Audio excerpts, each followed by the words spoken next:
Hey everyone, the everyone that is here, which is like half of everybody.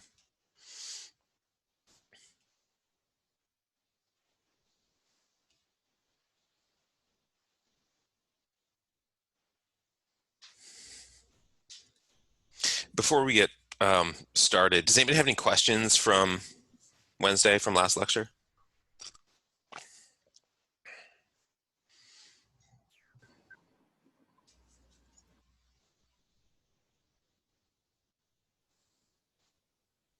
Either my audio is not working or everybody is question free. You can hear me, right? Everything's actually working. All right, I see nodding in the direction of yes.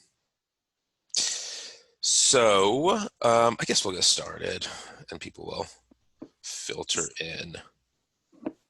I see a hello in the chat box. I'll see if I can just leave that chat box open. This is me returning the greeting for my part. Um,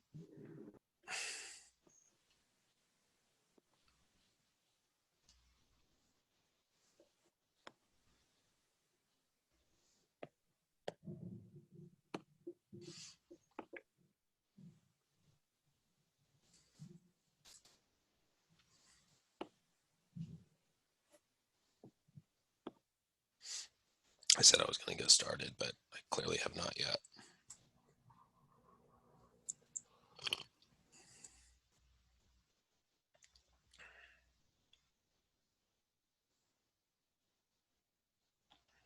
All right, I assume everybody can see the actual slideshow.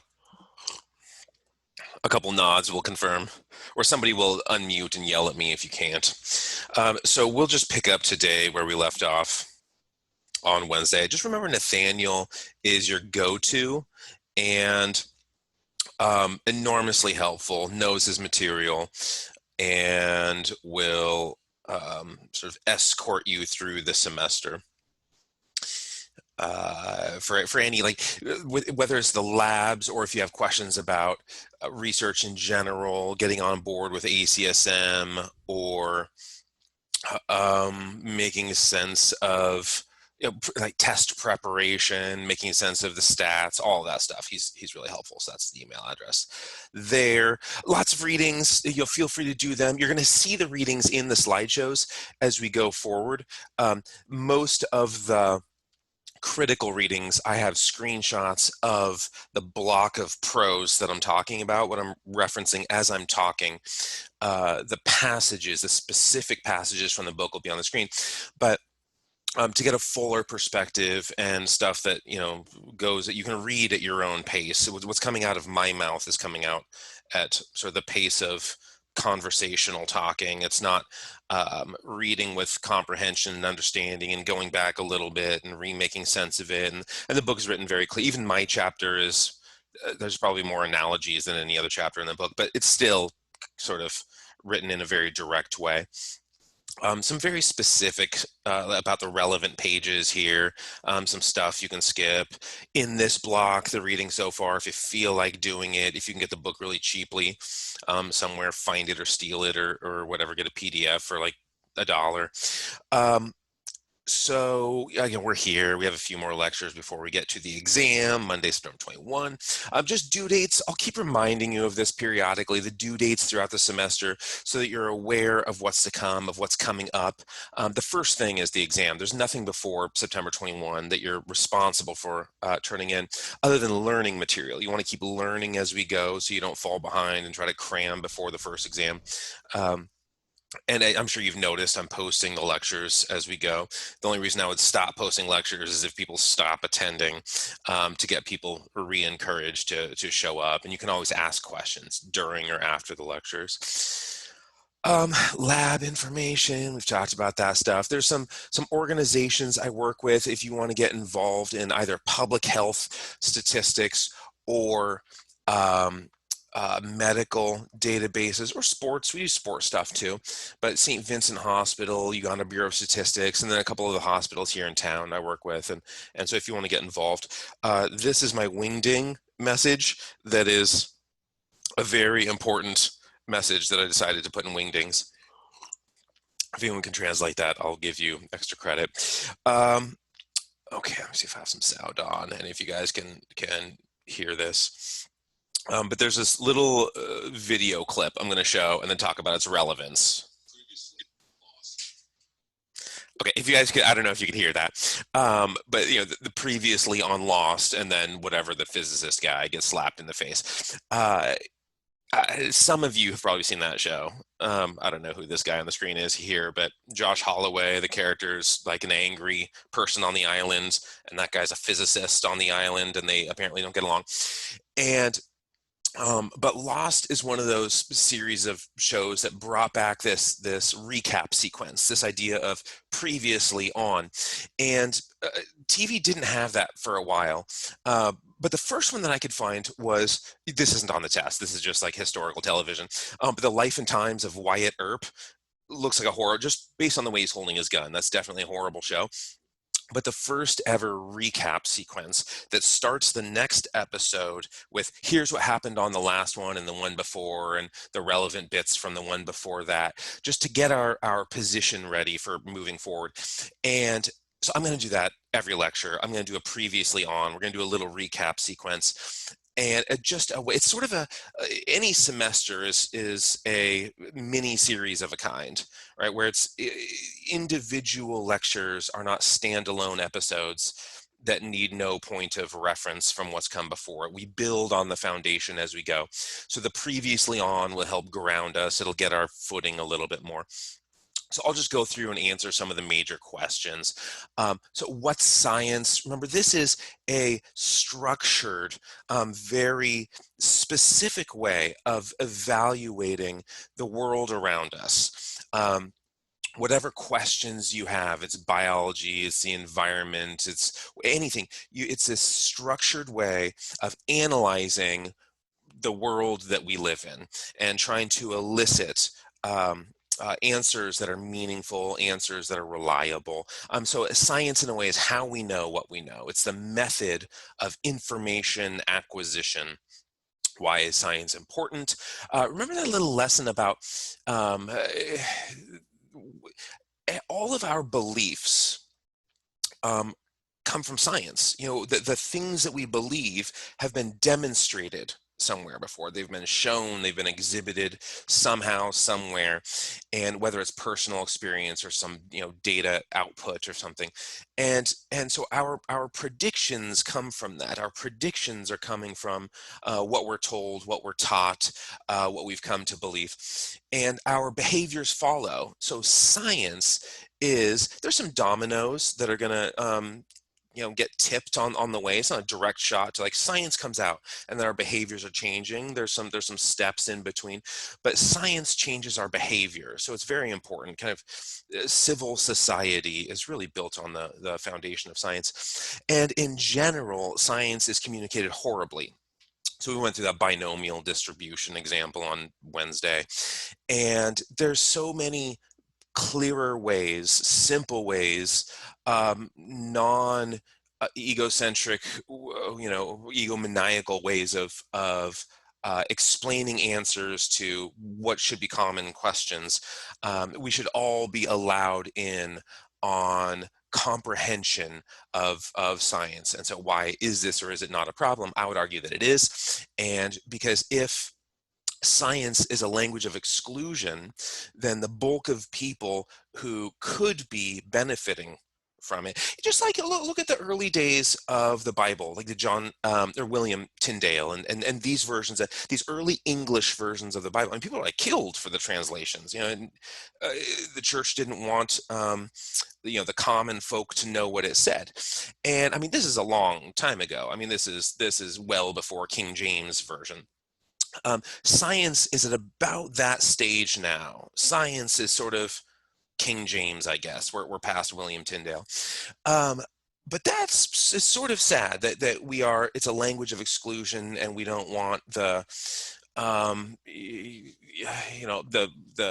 lower classes or the common folk or whatever, the peasants, to understand science. It's a little bit upsetting. It's sort of problematic because the people who are more receptive and speak that language have access to more information that is useful. So where do you come in? How do you fix it? Just like learn the language of science, of the parlance of whatever sect of science you're going into. If you become a mechanic, there's a bunch of mechanics lingo, right? If you become a physician, there's the physician's lexicon. Yeah, but if you can communicate things in a way, I'm sure everybody is aware of who Neil deGrasse Tyson is. He's the most famous astrophysicist. He's the best, whatever, but he's like the most famous. And um, everyone understands everything he says. Now, if you read his papers, it's a little bit more complicated, and I have a hard time following because I'm not a physicist. But if you watch his presentations, his debates, the shows, his whatever kind of nature and outer space shows, nobody fails to understand a word he says. And so that's effective science in relaying it to people in a way that they understand. What's the purpose of research? To provide information that is of value, right? Provide information, have an end user in mind. Don't do research for research's sake, right? Do research for a way that you are progressing the understanding of the world and its hobbies, the world and its occupations, the world and its clinical practice and healing and medicine and whatever you want to go into, that there's some sort of advantage. But it could just be like, I want to the best questions, which I think is this next one. What's a good place to start with research? Come up with a good question. The best questions are usually they come from some daily experience, and you find yourself saying, I wish there was a way to, and then finish the sentence with something that doesn't exist. I mean, that's where all apps come from. That's where most great inventions come from. And it's, I wish there was a thing that did, and then whatever function you're hoping exists but doesn't. And then you go make it. In science, I wish there was an answer to this. I wish we knew whatever.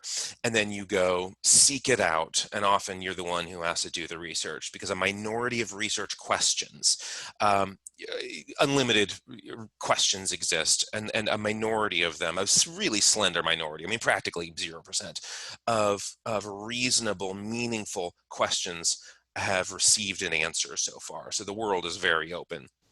I knew somebody, she was a sort of old friend of mine, and I haven't talked to her in years, but her friend was a struggling comedian, and he gave this line, and I realized it was the most pathetic sentence that I've ever heard. He said, it's hard to be a comedian nowadays because all the good jokes are taken.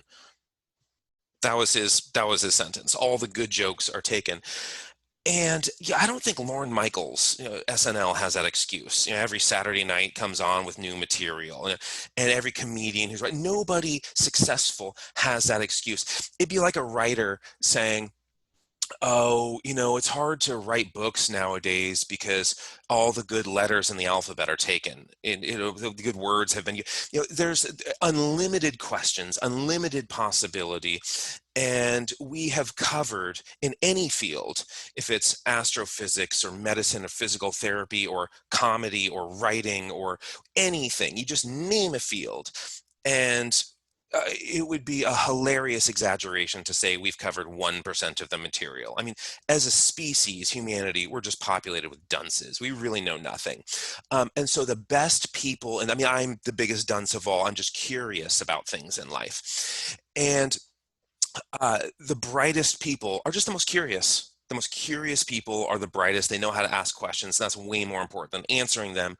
But it's easier to teach people how to answer questions. So that's what we'll do in this class is answer questions. So come up with a research question that matters. And it's, I wish there was a, means it probably matters to you. If it matters to you, it matters to other people. In the past, in this class, I've had people research Pokemon, and it was awesome. If you know Emmeline Simone and Benson Lynn, I don't think they would mind. They presented their Pokemon poster. I don't think they would mind being eternalized in this lecture and the recording. But he was like the best one of the year. It was one of the best. It was maybe the best. It was my favorite one of the year. It's the only one I remember. Because they played like 1,000 games or 2,000 games of Pokemon, and uh, I don't know how they did it. They like had different teams of, now we're doing grass versus dragons and stones and whatever. Um, I probably sound ridiculous because I don't know much about Pokemon, but you get the idea. They did something they were passionate about, they enjoyed, and they figured out through prediction modeling. They used regression statistics. I think they used negative binomial, maybe something like that, to figure out number of turns it takes to win with different pairings. And it was smart. And it was probably the most effectively done poster of the year. So any question, other people loved it. If anyone's into Pokemon, they loved that poster because it gave them information they couldn't find elsewhere.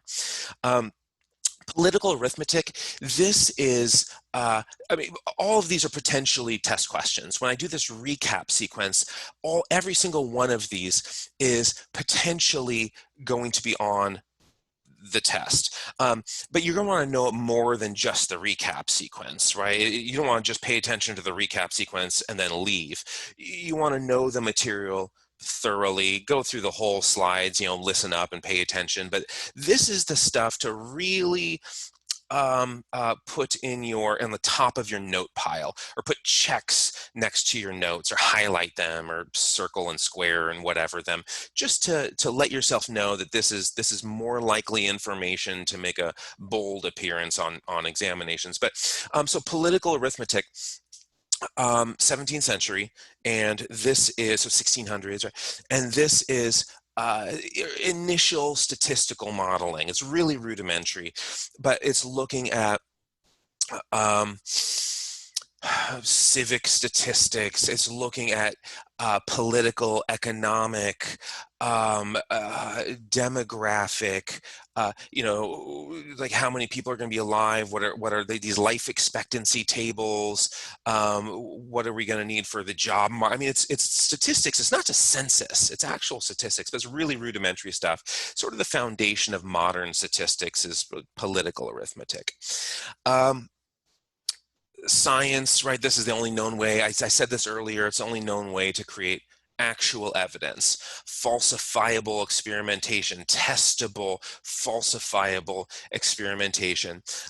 That's the only way we can come up with really accurate predictions. Experience is science of a kind, right? But to come up with these predictions that we put to the test, those predictions form our beliefs. Again, we talked about the weatherman, right? The meteorologist, weather woman, weather whatever, that makes a prediction about, it's going to be horribly smoky outside today, obviously, but like it'll never rain again. But that, what the chances of showers are, if you're somewhere that has showers, and then your beliefs will change. Your predictions will form your beliefs. Your beliefs will change based on your predictions, and then our behaviors follow. So science is this really influential way of guiding our behavior, sort of dictating it very quietly, even if we don't know we're being influenced. Michael Shermer, I'm giving an impression that he's more famous than he is. He is very famous. He's 20 books or whatever. 17 or 18 if you minus the cycling books. But really brilliant guy, very well known. It's not like he's not famous. It's just the way I'm presenting him, it's as though he's more famous than he is. But that line, that quotation, encapsulates the bulk of this message, is that humans are pattern-seeking, storytelling animals, and we are quite adept at telling stories about patterns, whether they exist or not. I sort of don't like the grammar in this. The word quite is totally useless, and or not is implied with whether. And so whether means, if or not, whatever, but who cares? The line itself is brilliant. And so that's where we see these words like patternicity, apophenia, these words that show our, you see the dinosaur in the clouds, and like everybody sees a T-Rex, right? You all see Jurassic Park, and maybe even hear the like da na na na na stuff, like that score in Jurassic Park. Everybody knows this is a person, but like obviously it's not a person, right? It's a flat piece of canvas with ridiculous paint all talented. Picasso is very talented. He mastered realism first, and I'll probably talk about that at some point in the semester. But as a matter of like fun mastering the fundamentals. But we all see these patterns in things, and usually the patterns aren't there. And so we invent patterns in our head, and math and statistics and science and sort of data analysis. These are ways of figuring out which patterns are real, which patterns are imaginary. Most patterns are imaginary, and the strength of that relationship. So the correlation, the strength of that relationship. So that's our recap sequence for what we've talked about so far this semester. So let's get into your actual research. So again, I said I would go through the book and put some of the actual quotations in where passages from the book, the page numbers. You can see this chapter 3, page 30 is where we are. But like just to add some personality to this, I know almost every author who wrote this book. The thing really came out of University of Connecticut when I was there. The two primary editors were professors there at the time. I was a student there at the time when I did mine. I actually went on one date with Maria Urso on this chapter. I know it was a double date. Julie was there too. And the end of that one date, we got busted by the cops in the middle of a lake in Boston. I will not tell that story here. But to add some personality, these are like brilliant people. This is so Usarium, the United States Army, research and environmental medicine, whatever it stands for. Maria worked for that at the time, and then she works in the private sector now, doing a bunch of research. But this is her at the White House.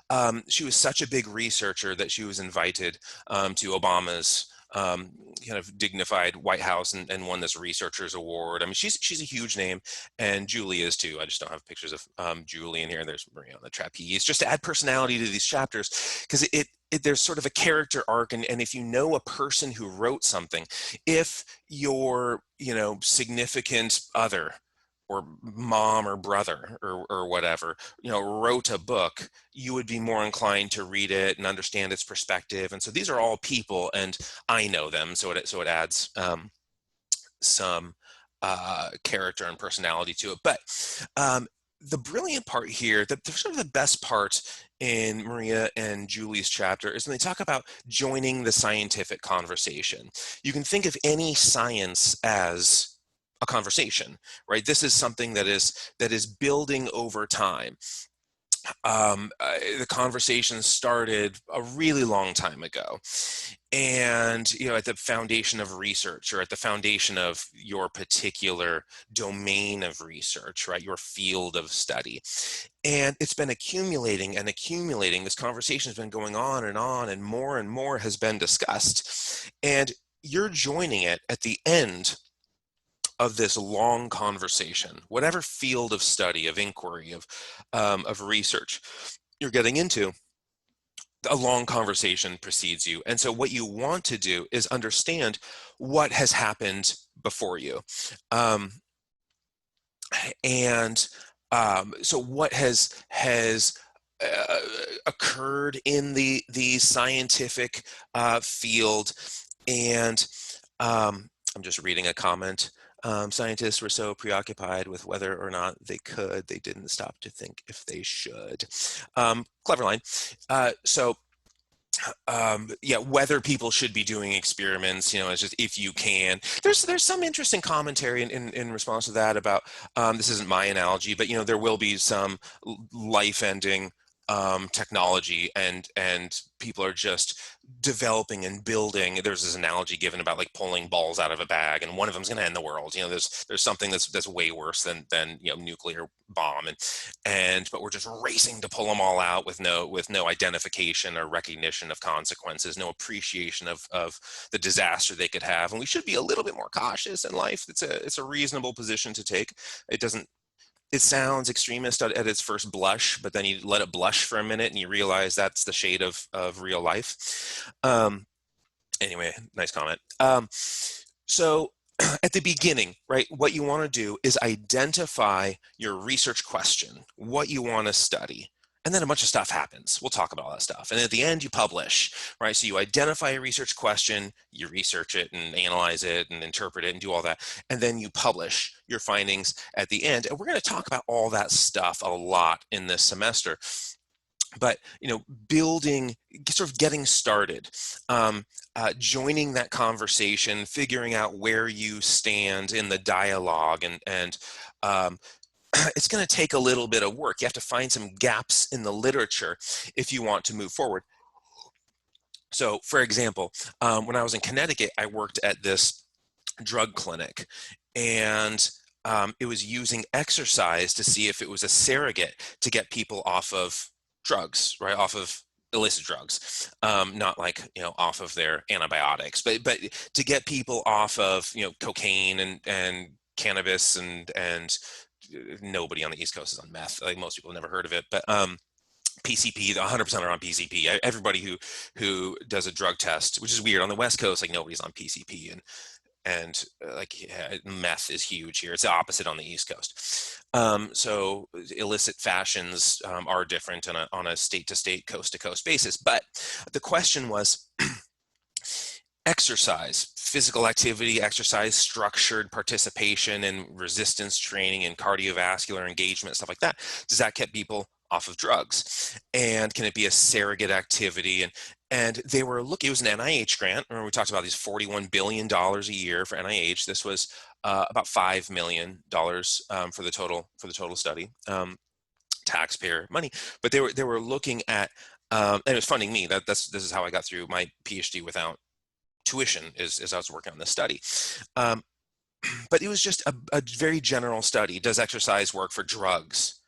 That's a little broad, right? The findings weren't that impressive. But if they were to look at drug by drug basis, cocaine versus cannabis, for instance, there are differences in the nucleus accumbens, the reward region, and there are differences in expression of things, delta phos-B. There are these different biological expressions based on the drug, right? One suppresses, one promotes, and exercise the same. One suppresses, one promotes, but so it would make more sense if we were looking at drug by drug basis, but we weren't. And so that would be a gap in the literature. You see, like, exercise kind of works for recidivism, of relapse, of like drug relapse. Okay, but maybe it works really well for cocaine, and it sort of doesn't do anything for meth or PCP or whatever. So it's reasonable to start evaluating once the sample is large enough. And we'll talk about some of those sensitivities of over dividing later. But for now, the idea is finding gaps in the literature. What has never been discussed? What are content areas that can be explored with more precision than they have been in the past, or just totally novel. And so, but come up with a topic, just like Benson and Emmeline's Pokemon thing. It was interesting and exciting to them. They were willing to work on it. So come up with something that's interesting to you. You're so excited that you poop your soul, right? That's something that you leap out of bed in the morning eager to do. Whatever that topic is, do research in that topic. Just because it's health and exercise science is our program, and this is an epidemiology class, that doesn't mean you need to do disease, like viral vectors or some health related. Just do anything, like research anything. What I want for all of you is to find a career that matches your interests. And for most people, that's working with bodies or health in some capacity. But there's 1,000 jobs out there, 1,000, not total jobs, 1,000 unique pursuits that you could be doing to earn your keep and make a living, and put a down payment on a house, and put future generations through college, however, whatever your brood you yield, put them through college. There's so many potential jobs in that, and it's not just PT or MD and OT and nurse and PA, the end. Like, that's not even close. It doesn't end. I mean, I could come up with 100 and then I'd have to slow down in trying to come up with more jobs. So come up with anything that interests you. any topic for this class. Now, when I was a student, I tried to do chronic fatigue syndrome because that was the research area going in the department for my master's thesis at Pacific. Remember, I did my master's at Pacific. And I tried to research chronic fatigue syndrome because I just wanted to join the march that was already going, right? Oh, I can wave that flag and I'll just like join this march. It's already happening. I can just get lockstep with you guys and move my way through the course is already set. I don't need to be creative. I can just I'll just follow right. I'll just draft you to the end of the parade. Unfortunately, chronic fatigue syndrome did not connect with me. I was inducing chronic fatigue syndrome to try to participate in that. It just wasn't an area of interest for me. So I dropped out of my thesis and did comprehensive exams instead. So you'll work so much harder if you're interested. Whatever your research subject is, make it anything. It doesn't have to be about health. It doesn't have to be about bodies. Make it about anything. But so it's curiosity and education. So you have to know something about an area and you have to be curious about it to come up with your questions. What you don't want to do is dream big, right? What you don't want to do is have this unrestrained curiosity where you're just daydreaming on quaaludes and thinking about mermaids, and then it has to be feasible, right? You have to be able to do a legitimate research project with a legitimate research question, right? This little girl here, either naturally or mind altered on some drug addled situation, what color does mermaid sadness smell like? That's not an answerable question. I mean, that's just ridiculous gibberish. So you have to have a real question to answer. And even if it is about mermaids, right? There's Nathaniel, dressed as a mermaid, sort of dressed, digitized as a mermaid. And you can come up with, I'm sure there's a way to narrowly ask a research question that involves mermaids, and feel free to get in touch with Nathaniel about it. It could be belief systems, do people believe in mermaids and what is their engagement in physical activity? I'm sure you can come up with a question.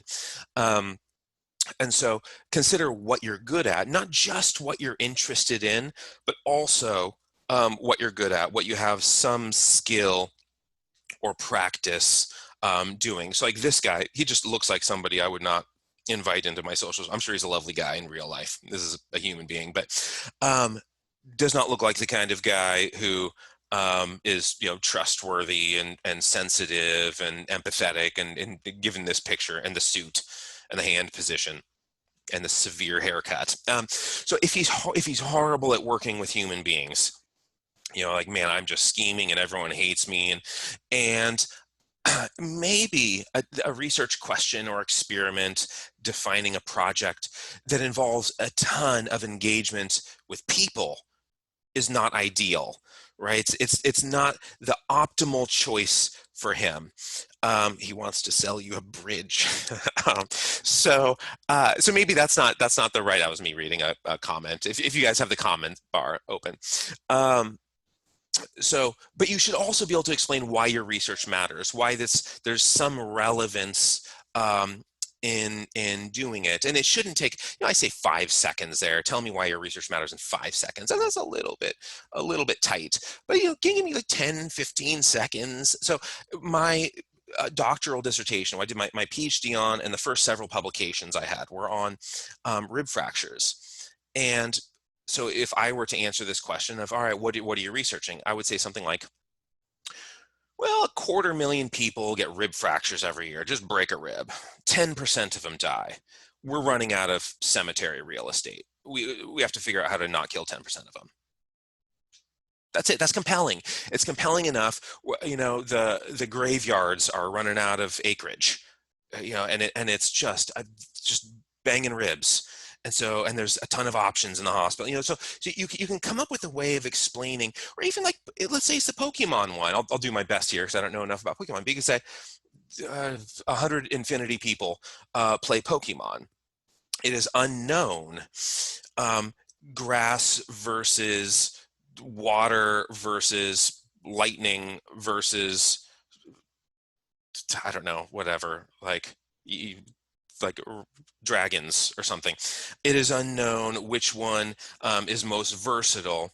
I don't know. I'm doing a terrible job, but you get where it's going. Where if you can sell your research in like 15 seconds, that helps arouse interest, right? Sort of ensnare the interest of your listener, as well as guide your own research, guide your own questions. So again, current state of the literature, you want to listen to what's been said before if you're entering a conversation. What you don't want to do is come into that conversation and say, okay, I don't really know modern basketball. I know like the Dikembe Mutombo crowd, like, Michael Jordan was a thing. Man, did you guys see the Nuggets win last night? That Dikembe Mutombo's on fire. This is aging what I know about sports. But if they just finished talking about that 10 minutes ago, it's boring to everybody else who's there. It's the same thing for science and kind of statistical investigations and the progress in any field. You have to know what has already happened before you get to add new commentary to it. Otherwise, you just bore your audience so completely that people stop listening. And so be in life's audience for a period, and then you want to join, stand in front of the lectern, what everyone calls the podium, right? That like box you stand in front of that like has your notes on it and stuff. Before you get in front of that lectern and start lecturing people, know what has been lectured before, what has been discussed before. And the best way to do that is article searches. We'll get into this into detail here soon. This is PubMed, what it looks like. You just type in something here. You can do it in Google too. We'll talk about that stuff in the future a little bit, about specifically how to do these lit searches and start excavating the information that exists. But if you're curious enough to do an experiment, you should be curious enough to see if the answers already exist. So it's not just you having a voice, if it's not just the importance of one's own voice. I mean, the type of person who, when you're having a conversation with them, they listen to you for like 2 seconds before they interrupt you, just so they just want to hear just enough of what you have to say, so they know what they get to say, right? So they can stay on topic, but it's the pleasure of one's own voice. Don't be that person. Or if you are that person, become a professor. Then sort of all you do is talk. But in data, what you want to do is know what's been said before, and then you do your experiment.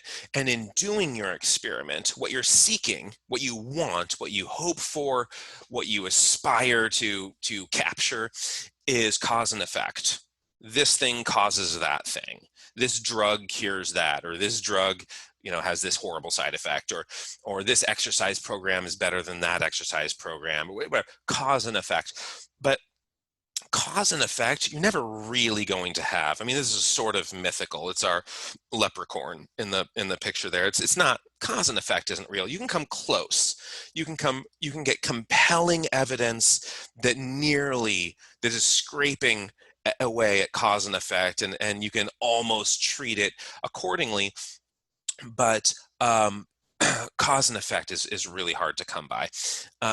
And so we're looking at connections between things, right? Between theory and reality, right? Does variable A induce or excite, arouse, elicit some response in variable B? In other words, does variable A cause variable B to do something?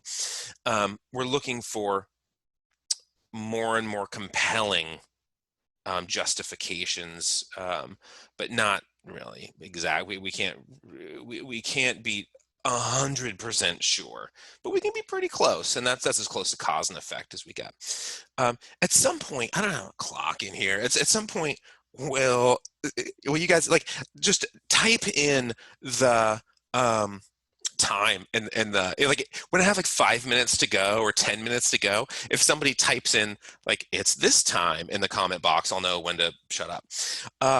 But so experimental design, as we get into this is chapter 7.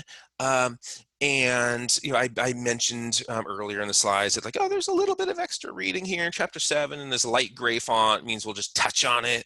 But this is where we start talking about variables, and variables are just anything, a thing that can be manipulated, that can take on values. It's pretty much anything you can come up with is going to be a variable. So in this case, we see height is a variable. We see two very different heighted people. Sex or gender would be a variable. Age is a variable. Weight is a variable. Income is a variable. Any sport outcome, how much did you sleep last night? All of these things are variables. Variables are just stuff that can be assigned a number, stuff that can change or be affected or affect something else. And so independent variables, these in research are what you are controlling or what you're manipulating, and the dependent variables depend on the independent variables. Independent variables are sometimes called predictors. If you're doing a regression analysis, which will be the bulk of this class at some point becomes about regression, and you'll all be hassling Nathaniel a lot during the regression section. He's good at it. But independent variables are predictors, and those predict or affect your dependent variables. So dependent are your outcome variables. They get affected. They depend on your independence. And so down here we have calf milk supplement. That would be an independent variable that you like. Do people taking calf milk supplement, does their bench go up, or do they grow faster, or does their cancer metastasize, or whatever? So that would be your independent variable would be, are you taking calf milk supplement? The dependent would be whatever the outcome is, right? Music, if you apply music to exercise or apply music to sport performance, does it enhance your sport performance or your exercise output, power output, something like that? Power output or exercise performance or whatever would be your dependent variable, because that depends on your independent variable, on the application of music, and what that music is, or is it silenced? Do you have earplugs in while you're working out versus you're listening to whatever it is people listen to today? Exercise, does exercise elicit some outcome? Does it affect a dependent variable? So let's say you want to measure like blood pressure, right? If you do whatever she's doing, that thing, I have no idea what that exercise would be called. Unilateral, rainbow, whatever.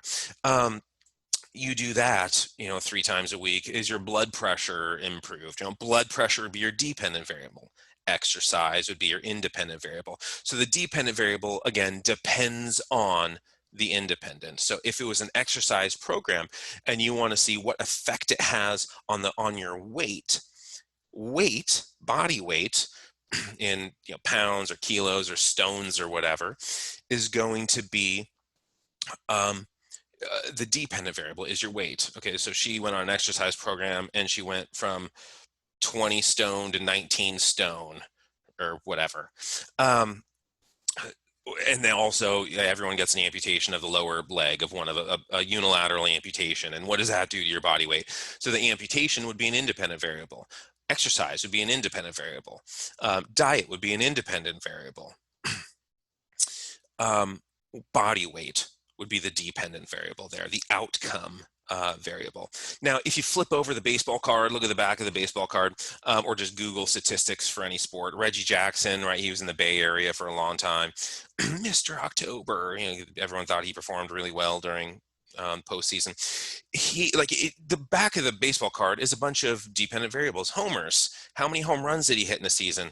Well, let's look, what were the independent variables that could lead to that? Well, how old is he that season? How much sleep is he getting on average? What bat is he using? Is he doing steroids? Is there supplements? Is there exercise being done? Maybe he switched from wooden bat to like an aluminum with like wood grain printed on it. I don't know, these would be independent variables. And the dependent variable would be, what does that do to his home runs? In one season he was using the wooden bat, in the next season it was corked. And what does that do to the home runs? The independent variable would be the bat. It affects the dependent variable, the number of home runs. And when we get into regression, it's pretty sophisticated modeling where you can actually test all of these things at the exact same time and hold the rest constant. That's the beauty of regression. Why I spend so much time on it is you can say, all right, let's hold age, sleep, bat, hours of batting practice, whether he's doing steroids, how much resistance training let's hold all of that constant, and let's just see what his cardiovascular activity looks like. Let's hold everything else statistically. Let's hold a constant and just isolate the effect of cardiovascular activity on home runs. Oh, they go down or whatever. You can do that in regression. So independent versus dependent. Here are some examples that come from the book. Effects of ultrasound and stretch on knee ligament extensibility. So the effect of ultrasound and stretch, that would be the independent variable on the dependent variable. The extensibility of the knee. Metabolic and muscle damage profiles of concentric versus repeated eccentric or eccentric cycling. So concentric, whatever your cycling modality is going to be your independent, and the metabolic profile, it's a bunch of, I don't know, interleukin 6 and IL-2 and 6 and I don't know, interferon gamma, I don't know what they're looking at. There is a reference there. You could look that up and see what profile they're looking at. The catechins suppress muscle inflammation and hasten performance recovery after exercise. So catechins they're antioxidants, right? And so that's what you look at, these muscle inflammation and recovery parameters and stuff like that. And so they come from like flavonoids from plants, and they're like green tea has a bunch of the green tea catechins, whatever, a bunch of these things, and so catechins would be the independent variable, but then there'd be multiple analyses here, right? You're looking at multiple dependent variables for that one. We could go through, I'll just rush through these. So years of participation in activity, almost always independent, right? It's hard to know how that would be a dependent variable. Presence of a specific allele, a specific gene type, right? That's likely going to be an independent variable as well, unless you're a geneticist and you're looking at some breeding parameters or something, myostatin knockout cows and your breeding is your independent variable. But in general, presence of an allele, the BRCA, those breast cancer 1 and 2 genes, the presence of an allele, that would be your independent. Your dependent would be the occurrence of the kind of later life occurrence of cancer.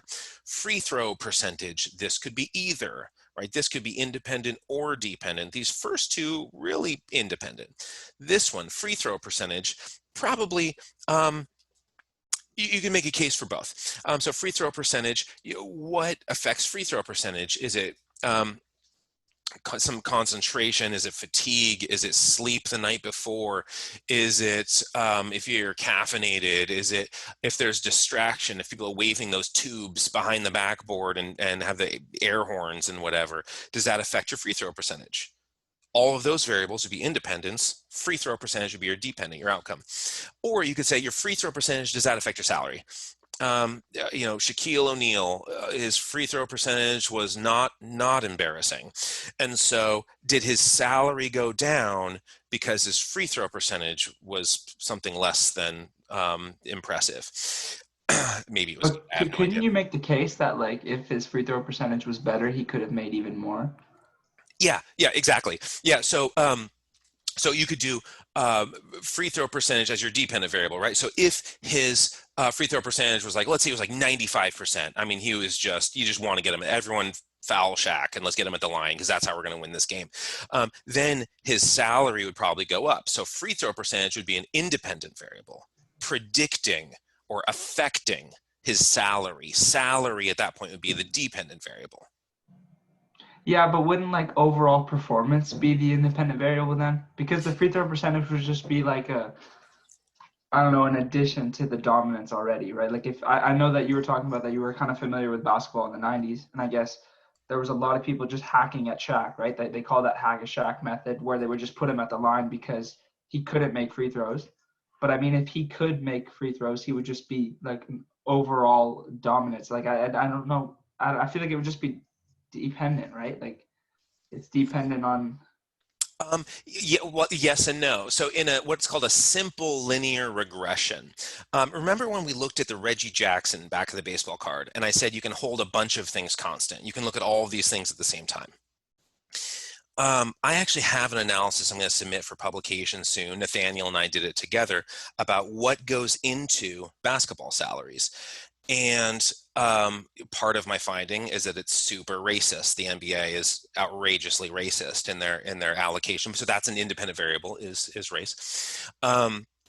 But we're also looking at every single statistic that people are doing now. I went and looked up like what are people looking at, and most of those actually don't matter for salary. What matters is like points per being a ball hog matters. It's points per game and stuff like that is really what determines salary when you do a good regression model. I don't think free throw percentage mattered in that analysis. I did evaluate it. I don't think it mattered. But it was salaries of, I haven't watched basketball in a really long time, but this analysis is from like 2 years ago. Everybody's salary currently, and when their contract was signed, the performance the year before they were a free agent. Year before they went up for re-signing. And so you look at all of these things as multiple independents and one dependent. So free throw percentage and points per game and assists and all of these sort of like fancy modern statistics that don't really affect salary. They may affect play skill, but they don't really seem to be a big variable in terms of salary. And all of those are independents predicting a salary, a single dependent variable. Okay, understood. Thanks. Yeah. But free throw percentage, as I said before, it could also be the dependent variable, caffeine and the like woo woo woo, waving the noodle behind the backboard and stuff could affect free throw percentage, making it your dependent variable. Hours of sleep per night, that could be either, right? That could be independent or dependent. If you take caffeine before bed or you bring your cell phone to bed, that affects your sleep. That means sleep is a dependent variable. The independents, the things that are affecting it, are whether you had caffeine after 4 p.m. or something, anxiety levels, what time you get into bed, do you have a TV in the bedroom, those would all be independent variables affecting hours of sleep per night. That's what sleep studies are. Sleep studies, I've done this before. You go to a lab and sleep in this like weird bed connected to wires, and they monitor everything as you sleep. The dependent variable is there's technically could be multiple dependent variables there, but hours of sleep per night, they look into that. Now you could also say, does hours of sleep per night affect exam scores? Right, exam scores would be the dependent variable. Does hours of sleep per night affect basketball performance? Stanford did a great study on that, and they just sort of as forcibly as ethically they could, forced their basketball team to just go to bed at before your grandpa goes to bed. It's like everyone else is about to start cooking dinner and grandpa's slumbering away the night. And so, all right, go to bed and just lie in bed for like infinity hours every day. And man, the team got better. And so the performance is Sorry, I don't mean to cut you off real quick, but like, did they have control in this kind of study? Like, I am super curious by the sleep and how it would affect athletic performance, but would that not just be like a placebo? You think that the athletes were just like, maybe we were really tired and the sleep kind of just helped us recover? it's hard to say. I mean, it was a really well done study, but it is hard to. This is where I said there's no cause and effect that you'll ever have. What you're going to have is compelling results. Hmm. They can be more or less compelling, but you're not going to have cause and effect. And so now we'll all say this causes that, just as a matter of syllabic efficiency. I don't want to have 50 syllables when I can have 5. And so I think everyone will have some understanding. If I say, this thing causes that, I don't mean it actually causes in a statistical sense. What I mean is there's compelling evidence that this variable elicits a particular effect on that variable under well-controlled conditions with this particular sample, may be reflective of the population. I don't want to have to qualify every sentence I say. So just Sorry, sorry. realize, I was just curious. I was just yeah. wondering. But you can Google the study, or I can try to find it later. If you send me an email, and I have it somewhere. But if you just Google Stanford basketball sleep performance, I'm sure the study will come up. Cool. Thanks. But so all of these, we're probably starting to get the idea of independent and dependent. How independent is you manipulate that or you control it. Independent explains the dependent variable. The dependent variable depends on the independent variable. And so, change in body fat percentage, often, not always, but often, that is going, probably more often, that is going to be a dependent variable. Now, it can be an independent variable, but most often that's going to be a dependent variable. What supplement, what drug, what exercise routine, what daily structure, behavior, how much sleep, and all of these different independent variables are affecting body fat change. Which personal trainer did you go to, or whatever, is going to affect the dependent variable of body fat composition changes. And so normally that would be a dependent variable. I don't know, sex or gender, almost 100% of the time, this is going to be independent variable. It's a lot like specific allele, where, I mean, sex especially, it's like specific allele, where unless you're doing a breeding study, this is a independent variable. So, like, let's say you're looking at it's a very sensitive but fascinating field, where if you look at the pay difference between men and women and what is the pay gap, we can talk about that a little bit. I mean, it is a triggery sensitive subject, but if you just look at a crude difference, a t-test, which is what most people learn in stats classes, it's like t-tests and maybe chi-squared and some like bivariate correlations or something, you see a big difference. But let's talk about the shack thing, the hack-a-shack phenomenon of let's control some other variables. Like let's hold a lot of things constant, and then we start to see different outcomes. And so the independent variable, you can have a lot of independent variables and one dependent variable, and you can control for all of those simultaneously as a package.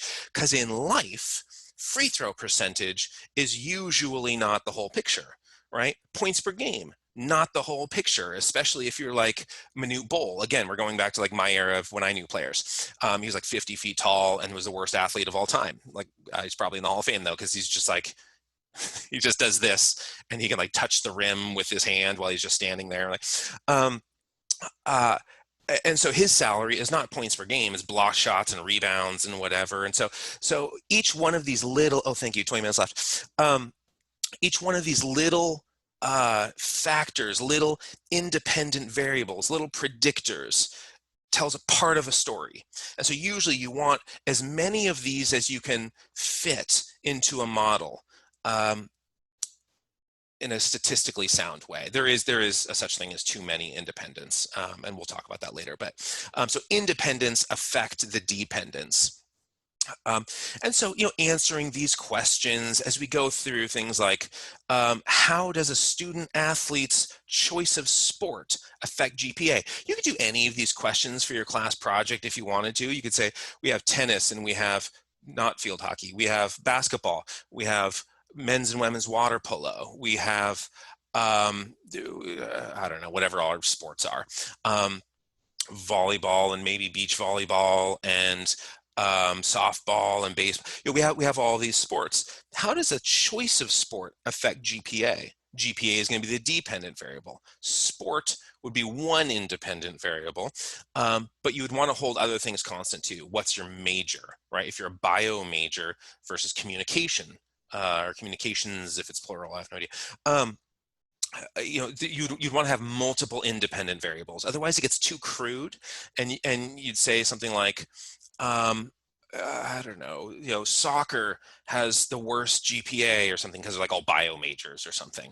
Um, so I think you probably get the idea of a single variable is unlikely to be um, the tell-all, right? The sort of expose that reveals everything. A single independent variable is unlikely to accomplish that unless it's like bullet in the head, life or death. Okay, I'll go with that as a fully explanatory independent variable. But there's a lot of ways to answer questions. Sort of these, gut feelings like, oh, I just, in the 80s we did this.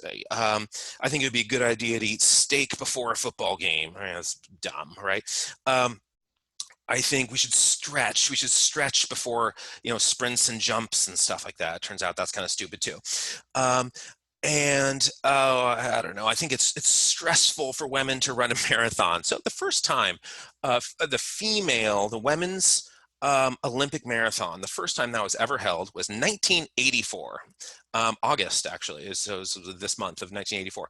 I was 3, almost 4 at the time. And so people thought like, oh, the uterus is going to fall out. I mean, this is like crazy in the 80s. We had, surgeries were crazy. Everything was sort of insane in the 80s. Music was fun. Everything else was insane. But like people will just say like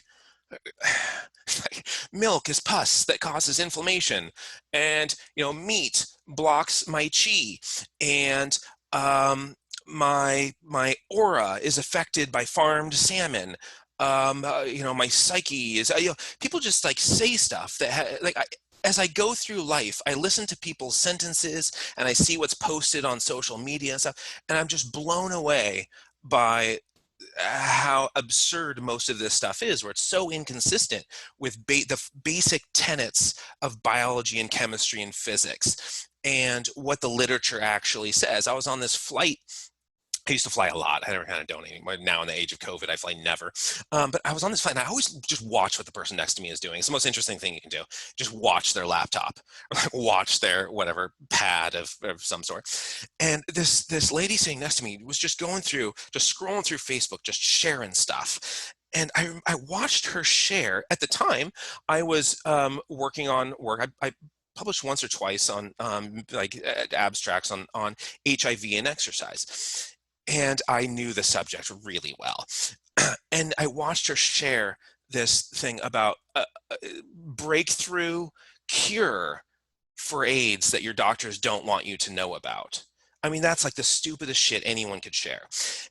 It just gives people these false impressions. I don't know how many lives she costs if anybody believes her. I hope nobody believes what she's sharing. But so I don't think it's time to get off the antiretrovirals for these people who are reading like, oh, really? I just have to do, 100 grams of vitamin C. I didn't see what it said, but she just shares this thing. It's so irresponsible to propagate misinformation, right? It's so easy in the digital age to look up information and verify and validate these things that I hear what people talk about. And it's just, I encounter mostly fictions. Now, I love reading fiction, right? I mean, my Audible account has like 300 fiction books in it. But nobody's pretending it's facts. I think that's the difference, is there's some sort of authenticity there. So traditions, sort of 80s traditions, are often upheld in sports today. I talk about this in my 147 class, where there's a lot of baseball and softball lore that still exists. Everybody up off the bench and cheer on your team. Okay, if you want to lose, that's the worst thing you can do. Everyone sit down on the bench if you want to win. And I explain the physiology of that. But lore and tradition are often inconsistent if they don't directly oppose. They're at least, non-parallel roads with proper physiology, proper science and understanding, and what the research tells us now. Now, again, what the research tells us in 100 years is going to be remarkably different from what the research tells us yesterday. And so we have to be open to change. really no such thing as cause and effect. And our data get more and more compelling and sort of larger and have larger impacts as we move forward. So we don't know everything right now, but it's the best we can do to sort of contribute to society in a meaningful way is use the data we have, use the resources, the information that we have at our disposal to come up with the best understanding and the best predictions and behave accordingly, and will advance the farthest in our careers, will perform the best on the court or on the ice or the field or the track or whatever, and will be better practitioners, right? If you're a physical therapist, man, you better use the data. If you don't use the data, your patient's going to limp forever. And so using the most recent, I'm not going to talk about Michael Jordan on a Wheaties box, but that's just the idea of ongoing sort of pseudoscience, and when some authority figure says something.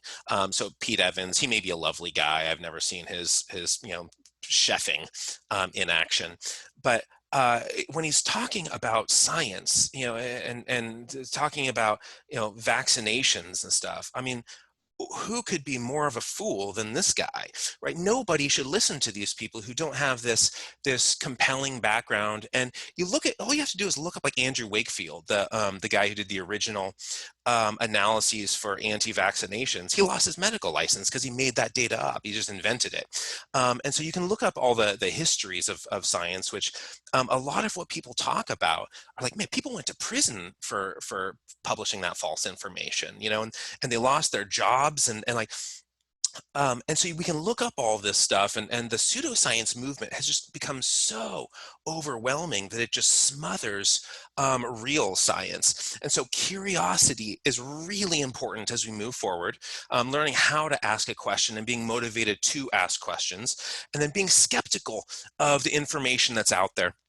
So I recently watched, sort of recently, like a year ago or something, What the Health, among the most ludicrous movies I've ever seen. I mean, pretty much everything that was said in that was just so outrageously opposed to kind of tested experimentation, and all like the ideas of proven proof and probability come from the same root words. Uh, and it's probability. It's spelled like probare is how it's spelled, which means test. The proof of the pudding is in the eating, right? You test the food by eating it, or proving grounds, testing grounds, right? Proven doesn't mean what people think it means. Sort of the contemporary employment of the word proof means like definitive evidence, but that's just sort of silly. We know there's no such thing as definitive evidence. We know there's no such thing as cause and effect. We can get close to cause and effect. We can get on the periphery of definitive evidence, but we never quite arrive there. So just don't use like Facebook and Instagram and Twitter and whatever. I mean, this is, Donald Trump's sort of famous line. He has many famous lines of fake news. What he means by that is a compelling news report that was not flattering to me. But the idea of fake news, he's on to something. Most news is fake, right? Most news that you encounter in life is just made up crazy nonsense. And part of the reason is what I've been talking about. A language of exclusion. Science is this language of exclusion. So people don't quite know what to say. Before sort of William Tyndale and those people who are translating the Bible to English, nobody knew what the Bible said. And so what people said, sort of the scholarly elite religious folks, like, oh, the Bible says this, and they were just using it to control people. And then they actually make it the Bible in English and on the sort of common languages. Be like, no, the Bible didn't say that at all, you asshole. Like this, this is what it says, and it's like enhancing my and it's science is at the same state, right, where people don't quite know what it says, and so that opens up these doors for like proven cure for AIDS that doctors don't want you to know about, is that kind of stuff. And so Oscar Wilde is my favorite writer of ever. And so one of his great lines, of one of his 1,000 great lines, is in the old days, right, books were written by men of letters and read by the public. Nowadays, books are written by the public and read by nobody. And really, it's sort of, I mean, he's from 1890s into the early 1900s was his era, and it's like describing today. I mean, his if anyone has ever been an oracle, right? That's like today. I assume somebody will. I don't think I still have 20 minutes to go. I must be down to like 2 or 3 or something. So somebody give me a heads up about my the ticking timer. Um, but all of these things down here, like Casanova, the 18th century lover who used to breakfast on 50 oysters, has been vindicated by a study that proves they really are aphrodisiacs. Like, okay, that's ridiculous. A, it's not did it test if they're aphrodisiacs? That's not compelling. Maybe this will work if we can. I hope the volume listens. Like, according to Secrets of the Fed, according to details exposed in Western Center for Journalism's exclusive video, not only could Obama be in bed with the communist Chinese, but Obama may in fact be planning a communist coup d'etat at the end of his term.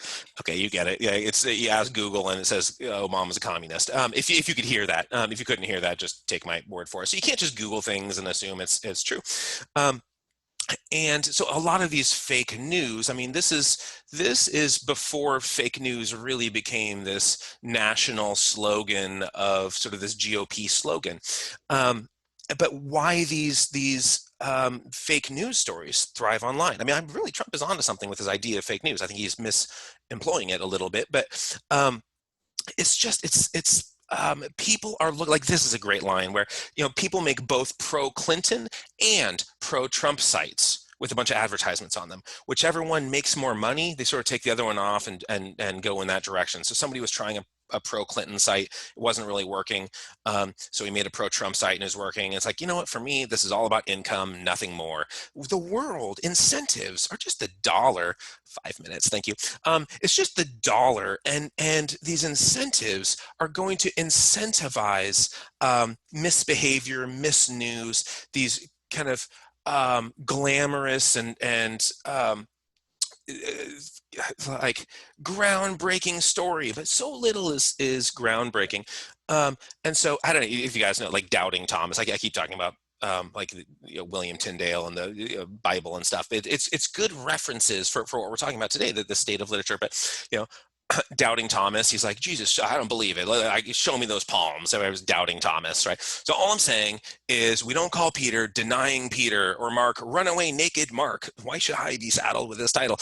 But that to me, we should all be a doubting Thomas. We should just doubt everything, be skeptical about everything, be curious, investigate, but just doubt everything. And be ready to have your position overturned, right? Be ready to whatever you believe in something else when the evidence is compelling, when it's more compelling and it's sort of mounting evidence that opposes your beliefs. Be ready to overturn your beliefs. You have to be open-minded. That said, you should be skeptical, and we should all doubt what we hold most dear. It should be up for grabs, should be up for debate. There's no core value or belief is so sacred that it is immune to skepticism. Be skeptical of everything. Now, there's a type of research question that's worth asking and one that's not worth asking. Are video games bad for behavior? I don't know what that means. Is Tetris bad for, I mean, like, what do you mean are video games bad for behavior? Like, what kind of behaviors are we talking about? Do you mean, like, does Tetris create serial murderers, or is behavior like your GPA goes down if you're playing God of War, or like what are you talking, like what is the actual question? What's the independent, what's the dependent? Clarity becomes really important in these situations. But then even when you're clear, I think I'll do one more slide after this one. Even when you're clear, you're very direct and clear in your question. Sometimes they're still not answerable. So the Bill and Melinda Gates Foundation, this is Bill Gates, and that's an enormous mosquito on him. He's evaluating the Bill and Melinda Gates Foundation that is trying to rid the world of malaria. The Anopheles mosquito carries a malaria. And so a reasonable question to ask is, how many Anopheles mosquitoes are we up against? Like how many malaria carrying mosquitoes are there in the world? the answer is so simple, right? It's a number, probably an integer, a whole number, right? Maybe there's some mosquitoes without wings and you can say, well, it's 0.7 of a mosquito, whatever. It's a number. And we can't go about answering that. We have no idea how to go about it. I mean, this is just, there are unanswerable questions. And so, which brings us to Donald Rumsfeld, very divisive political figure in the W cabinet. Brilliant guy. I admire his mindset, just not, if there was ever a modern dictator, he would sort of qualify. Brilliant guy. Ethics are debatable. But one of his great lines was, there are known knowns, right? There are things we know that we know. There are known unknowns. That is to say, there are things that we now know we don't know. But there are also unknown unknowns. There are things we do not know we don't know. And this is important as we move forward, just to make sure that we can accept certain things as fundamental truths. There are areas where our curiosity can explore because we know where what we don't know. But there are so many influential, independent variables that we have no idea are tinkering with our outcomes, with life's dependent variables. And so it's especially important just to be mindful that most of life's mysteries are nowhere near revealed. They're not ready to disclose their secrets, and we have no idea what those secrets could possibly be. And so to give us a sense of proportion about the findings we do have and the experiments we're headed to in the future. So we'll end there. There's some more slides, but we'll just pick those up on Monday, I guess. So let me know if you have questions. I'll hang out for a couple minutes.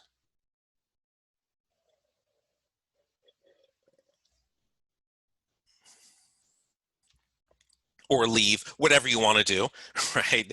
Take off, like leave the meeting, or chime in with questions or comments or criticisms or reminders or parables or a little story to entertain us.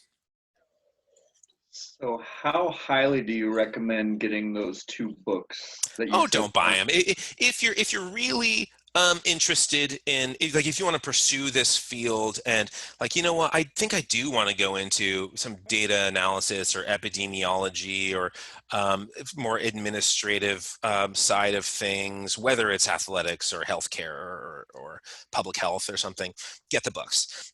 If not, just make sure you make the most of the, I'm going to post these lectures, and make sure you don't just hear them passively and assume that's sufficient.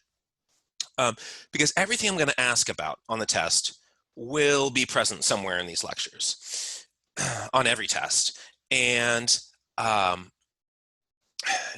books give you a different explanation of the same phenomena, right? The books will paint a fuller picture. I'm talking fast and we have limited time to just cram through an amount of information I want to get through. So I just go. But the books, you can sort of take at your own pace and read a more comprehensive, like, oh, now I get it. The analogy Jensen gave didn't work for me, but I get what the book is saying. So if you want that perspective, go for it. But there's nothing in the books that is going to give you an absolute advantage on the test. I'm not drawing test material from the books. I may draw an extra credit question or something from the book, whatever. But no, there's no requisite test question that's going to affect your grade that would come from the book that isn't covered in lecture.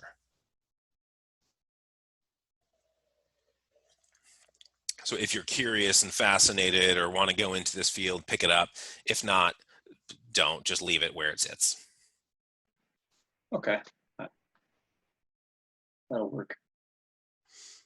Any other questions?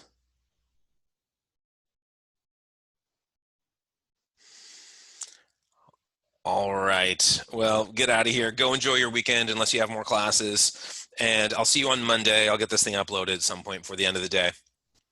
Go do whatever it is that you do on a Friday, as long as you come back Monday, healthy and alive and stuff. So, Thank you. all right, see ya.